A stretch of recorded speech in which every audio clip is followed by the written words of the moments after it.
Hey guys, welcome to Crazy Burger. The new carts for March have finally arrived. Obviously they were supposed to be released in February initially.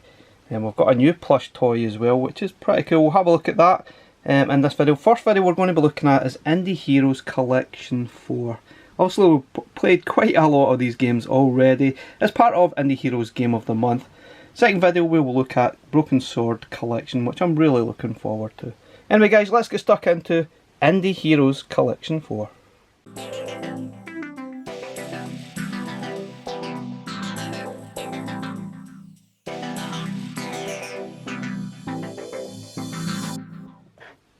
Okay guys, so let's have a look at Cadey. So I got this along with the deal with the two carts as well as this on Funstock. I really don't need it, but I thought it was quite cool to add to my collection. I've already got like the Flea Plushie as well. Basically the arms move. It's just a sort of soft mascot toy, which would look quite nice I guess on a sort of gaming shelf, especially if you're really into your Evercade sort of stuff. This is officially the Evercade mascot. This is Cadey, the sort of plush toy.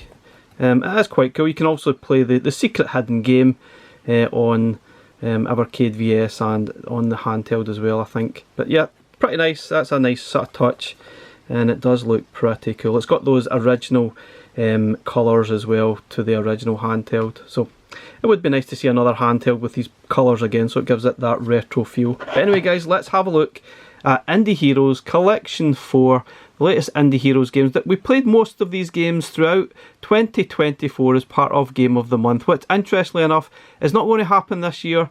It's going to be parked for a little while, but that doesn't mean we're not going to see any more Indie Heroes games. I'm pretty sure we'll see more at some point in the future, but it comes complete with 11 games. Interestingly, it says 8-bit, 16-bit, and 32-bit and native games. I can't even remember what all of them are. And sadly, they don't even list all the games on the back of these carts anymore, which is a little bit of a shame. I wish they'd actually change that a little bit so we can see what all the games are. Because if you picked this up from a shelf somewhere, you really wouldn't know what was on it. I guess without maybe looking online somewhere. So I think it's something they really should change. They highlight, I guess, in their opinion, the three best games, which I'm not really totally convinced that is the three best games. But we've got Murtop, which is definitely the most outstanding game on here, Curse of Illmoore Bay, and Flea 2. Okay, let's open this up and have a look at the cart. We've got a nice cart there, which is lovely. We've got free wallpapers, not entirely sure what that is. Evercade mobile and desktop wallpapers delivered directly to your inbox. Interesting. That should be something I might look at, I guess. We've got the manual as usual. Hopefully it's got full of interesting information about each of the games. We've got this, the Curse of Illmoore Bay.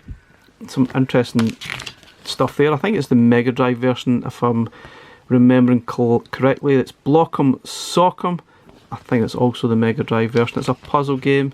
We've got Nyghtmare, the Ninth King. I think this was Game Boy Color. We've got Jane Austen's 8-bit Adventure, which was a NES game, which is probably a lot better than it sounds or even looks. It was actually quite good fun to play. We've got Collie Defense, probably one of the first or the only tower defense games on Evercade. I guess if you like that sort of thing, it's pretty good, pretty easy though. We've got the sequel to Flea 2, which is basically more of the same, but a lot more frustrating and a lot tougher, but still it is quite challenging. It is pretty decent if you don't mind the frustration nature of the game. We've got Batty Zabella, which is a point and click adventure Game Boy game. We've got Murtop, definitely by far the most outstanding game on this collection. It's an arcadey style, modern arcade retro style game, which is really good fun, a bit like Donut Dodo. Now this game I think is one of the most underrated games on here. This is Soko Banana, a Soko style puzzle game that I really enjoyed. This is one I'm looking forward to getting stuck into more. I was kind of gutted that I had to sort of update my firmware on the latest Game of the Month, but yeah, I really liked this one. Now a couple of games that we haven't actually seen as yet on Evercade, these were not part of Game of the Month. That is Starseed. These are from Thalamus Digital, and also there's Block Droppin, which is actually quite good fun. I enjoyed playing that when I played it a few months ago. Further playing, thanks for enjoying Indie Heroes Collection 4 with us. It's just part of Evercade's commitment to supporting developers of new and independently developed games. Personally, I think that's where Evercade should focus a lot of attention to, and I've really enjoyed these collections. Admittedly, not all of them are great games, but as a collection sometimes they're good to see. I think arguably they probably never got past it or never got better the original collection, but there have been some really good games that I've thoroughly enjoyed playing. So let's have a quick look at these games on the EXP, and then we will probably fire them up on the VS and play through all of them, and I'll give you my thoughts on what I think of each of the games and overall if this cart is actually worth buying. So here are all the games on this. I think I'm going to probably bash through Murtop just to check. This one runs natively on this device, so that'll be interesting to see. So let's have a quick playthrough. Make sure it does actually work as it should. So far so good, so it's not obviously got any slowdown, it doesn't take forever to load, and it's still as much fun as I remembered it. Terrific stuff. What a great game this is. You could say arguably this is the game worth buying this cart just for this game alone. It is so good. It is really good fun to play. Oh, got an unexpected bonus there. Okay guys, I thought I would probably give it a quick bash, just make sure it does actually work on the Super Pocket. Knowing obviously the issue we had with Donut Dodo, I just thought I'd double check just before we move on to playing the VS.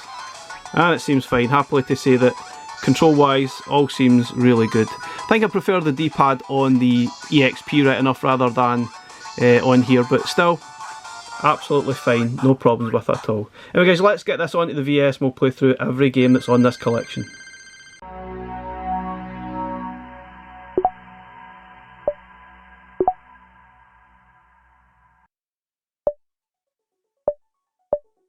So first up it's Batty Zabella. This is a Game Boy point and click game with a little bit of a saucy nature to it. It is a little bit of a horror theme as well. A little bit of a fetch quest type of thing, you're back and forth. Basically try and click and point to everything you see on the screen and basically just follow the story through. You might miss a few things. You can actually turn, if you press the bottom part of the screen there, you can turn and see the different view of the room, which is a little bit different and maybe you get a little bit disorientated from time to time while playing the game. I thought this game was okay, nothing amazingly special, but it's okay for what it is. It's a point and click game. We don't have an awful lot of point and click games on Evercade until obviously we've got the Broken Sword collections now, which will probably be the most outstanding point and click games on Evercade. But this one isn't bad in itself, and in fact a Game Boy title is pretty unique, I guess, for point and click adventure style games.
So next up is Block Droppin. This is one of the two games that never actually made it onto Game of the Month throughout 2024, which is a bit of a shame because it's a really decent game.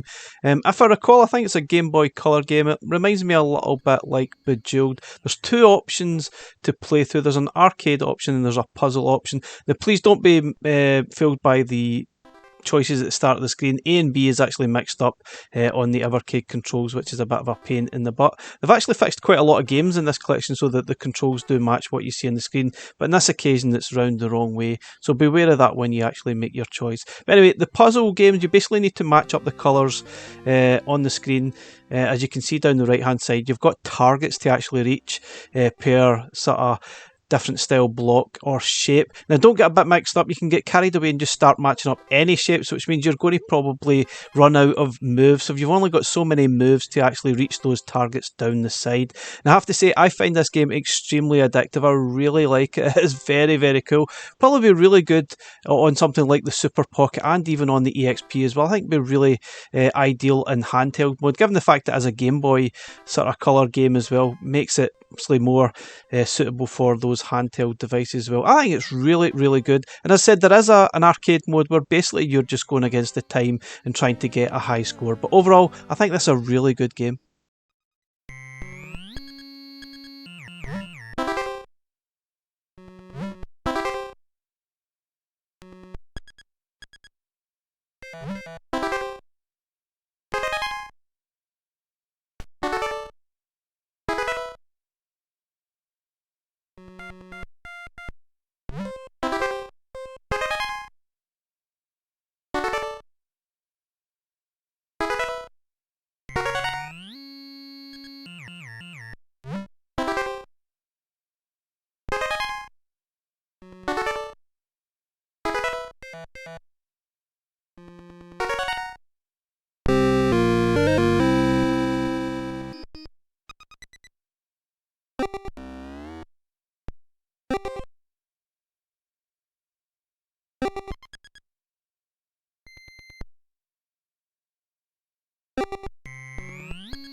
So next up is Block'em Sock'em, sticking with the sort of block theme, and this was a game from John Hancock, or designed at least by John Hancock. It wasn't really programmed by him, but it is a pretty decent game, although it is heavily flawed. So the idea is trying to match up the colours as best you can. You've got a target, you see at the top right hand corner of the screen, you've got a goal to reach, and you've got so many tosses to reach that goal. You match up the different colours. I think it's definitely flawed in concept. It probably doesn't, it sounds great on paper, but in reality it doesn't work in entirety. I think there's something good about the game. It's quite addictive at times, but once you play through the game, it does have its flaws. Sometimes it doesn't make a lot of sense what you're doing.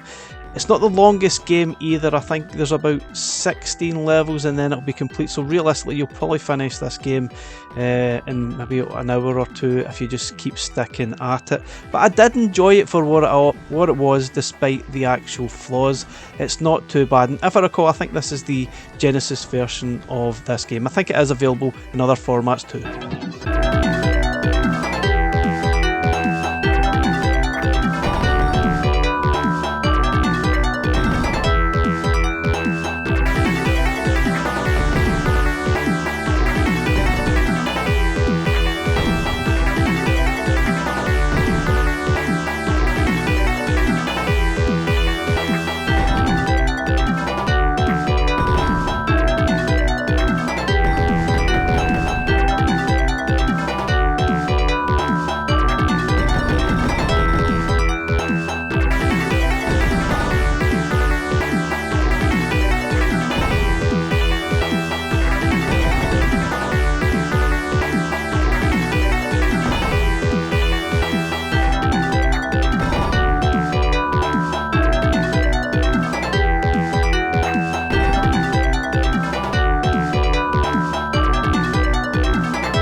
Okay, next we have Collie Defense, and yes, this is a tower battle game for Evercade, the first ever and only tower defense battle game for Evercade. It is pretty simple. If you like this type of thing, you will probably enjoy it. However, it is very, very short. There is only 10 levels, and I gave this to my son to play, and he had it complete within the hour.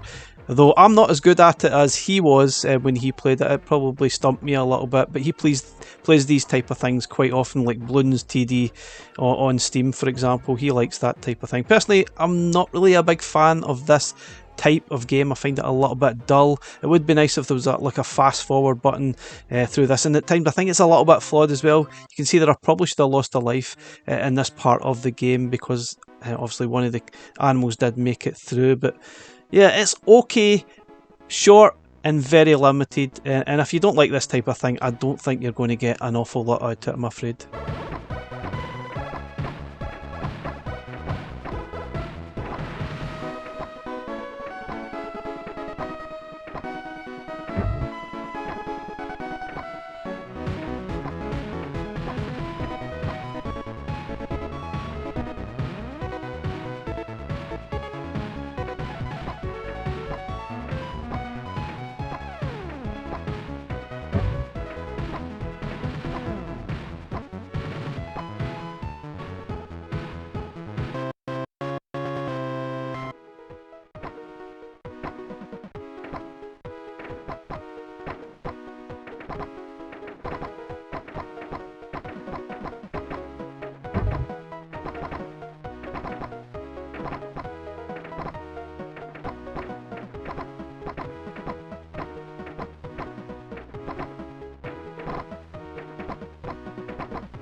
Okay, so next up it's Flea 2, the sequel to one of my most favourite games on Evercade, the original Flea, which was released on Indie Heroes Collection 1 a few years ago. I absolutely loved it. I loved the addictive nature of the game. But sadly, I think the sequel, Flea 2 here, is probably a step too far. It is pretty much more of the same, but it's more of the same in extreme. Whereas it's a constant flow throughout each stage. There's no break in between, so you basically need to complete almost each stage in a constant rhythm flow, and if you mess up at any point you have to go back. There's no respite. You have to learn how to complete that level all at once. Now you do get all those special moves that you got in Flea right at the beginning of the game, like the dash sort of thing and the button mashing to sort of jump a little bit smaller, but the game itself is extremely frustrating, and yes, it still has addictive qualities, there's no doubt about it. It still has that one more go feature, but it has a lot more frustration than was in the original game. Now the original game wasn't easy, but it was nowhere near as frustrating as this game is, and I found myself dying time and time again and getting frustrated, but incredibly I did keep coming back to it, and I did get to the end of the game, but I was frustrated and I was thinking, did I enjoy that or not? I'm still not entirely sure.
So sadly guys, I did encounter a couple of bugs while playing this game. One right now when it just blanks right out, and another one near the start of the game where it went like this. And I think low-tech games are aware of this, but I don't think they know how to fix it. This isn't an Evercade issue, this was apparent on the original NES ROM, so don't complain to Evercade. There are bugs in here and you might encounter a few, but overall it's not a bad game.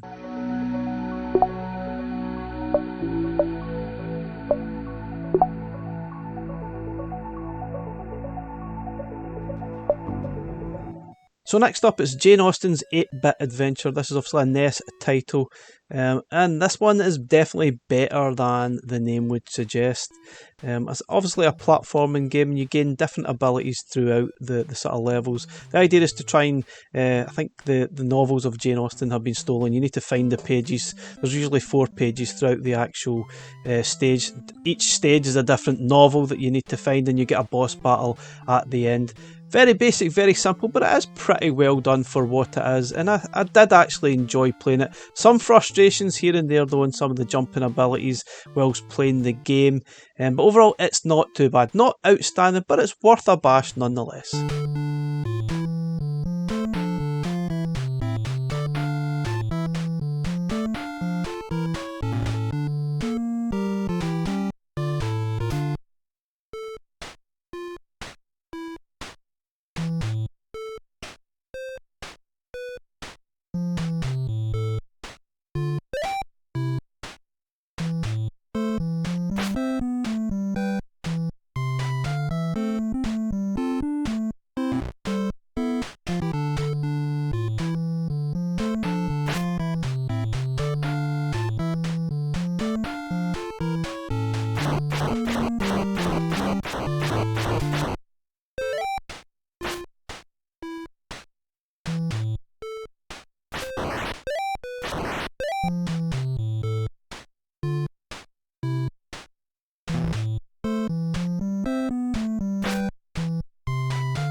So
next up we've got Murtop, the fantastic new retro-styled arcade game, which is a little bit like Bomberman meets Dig Dug, and it's fantastically addictive. There are tons and tons of levels.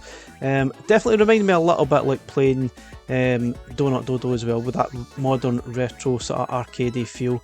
And this one is natively running on the Evercade devices, and it's running perfectly fine on all of them, glad to say. And probably arguably the best game on this collection, and one of the games that you would definitely buy this collection for. It is very good and very high quality stuff indeed. I would welcome lots more of these type of games on Evercade. It really is decent stuff.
Okay, so going from probably the best game on the collection to maybe arguably the worst game on the collection. Now that's just my personal opinion.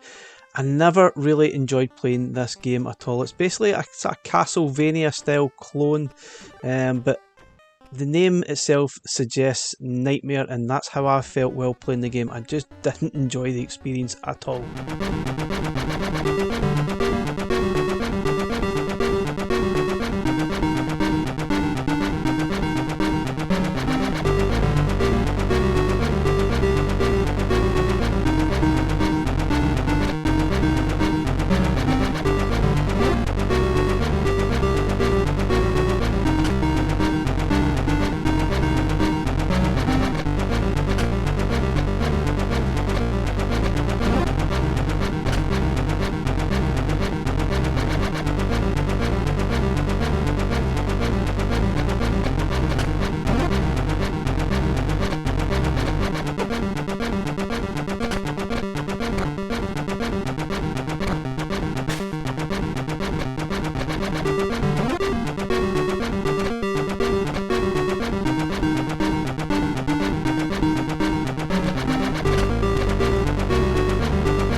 So next we have Soko Banana, a Soko Ban style game. That this type of game has been around for a long time, but this is a very good version of it, there's no doubt about it. Basically you're just trying to push the crates to the spaces you see at the bottom of the screen, ideally collecting all the bananas as you go. Starts off pretty simple, but it gets ferociously difficult. Now, one thing I would love to have had in this game is probably a rewind function, because there's a few times where I got to a point think, oh, I just want to rewind. But instead, you've got the select button. If you press that, it'll basically reset the level and you start all over again. A rewind function would have been nice. That would have maybe saved a little bit of frustration, so you don't need to start from scratch. But I still enjoyed the game, and I'm looking forward to playing this one more. I think it's definitely a sleeper hit in my eyes on this collection. I really enjoy this type of game. Reminded me a little bit like Big Too Small on Indie Heroes Collection 3, and I'm definitely going to be playing this one a lot more.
So this is the second title from the creators of Droppin as well, and it's from obviously Thalamus that's publishing the title. And this was another game that never made it to Game of the Month.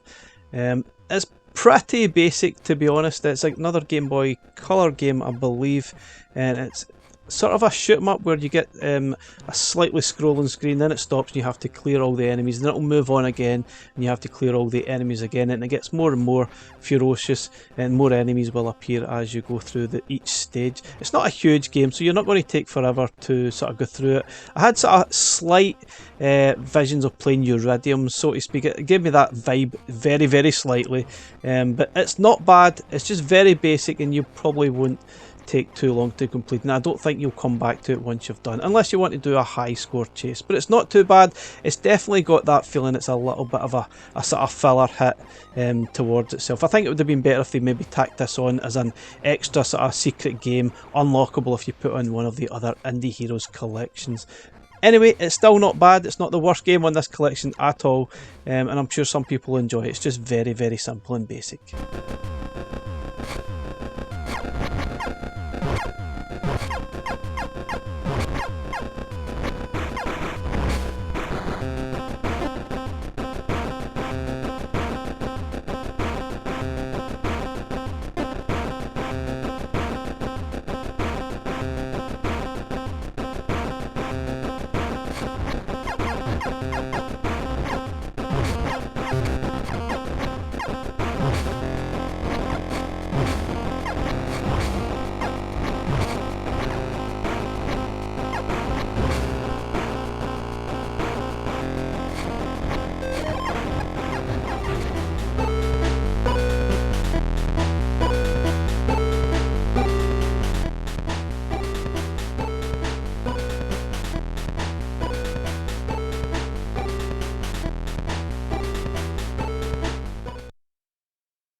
Welcome to Illmoore.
Okay, the Curse of Illmoore Bay. Certainly a very highly polished, looks fantastic, platforming style game, but it has a heck of a lot of frustrations whilst playing it. Obviously you've got some vibes of Ira the Crow Maiden, but I think that's a far more superior game that's much more enjoyable to actually play and less frustrating.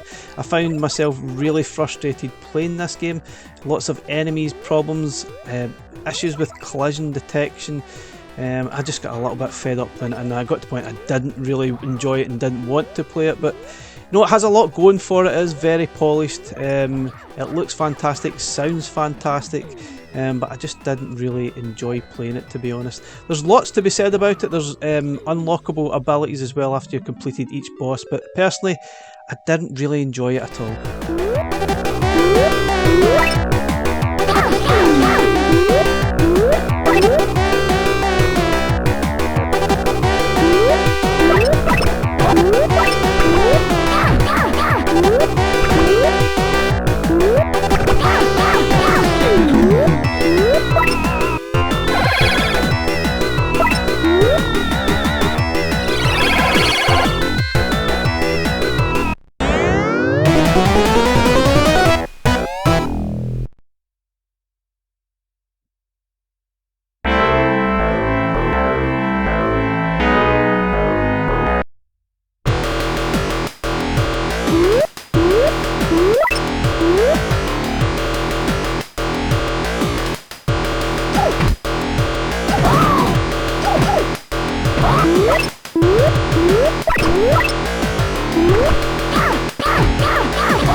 So my overall thoughts on Indie Heroes Collection 4. Personally, I don't think it's the best Indie Heroes collection we've had, though it's not the worst either. There's some good games on here that are worthwhile buying for, like Murtop is fantastic. I really enjoyed Block Droppin. It's one of those surprise games that I think a lot of people really enjoy. Flea 2 is good game, but very frustrating indeed. I love Soko Banana. I think it's really cool. Block'em Sock'em's not too bad as well. But yeah, there's a few games that are probably worth playing, but a little bit frustrating. Just a little bit like the Curse of Illmoore Bay here. Very nice game, but very frustrating to play. But anyway guys, overall it's not bad, probably worth adding to your collection. I really enjoy playing these indie games and I hope that Evercade do continue them, although the Indie Heroes Game of the Month will be paused throughout 2025 and replaced by the highlight of the month instead. Once again guys, let me know your opinion of this collection, what you think of it, and I'll catch you again in the next one. Thanks for watching, bye for now.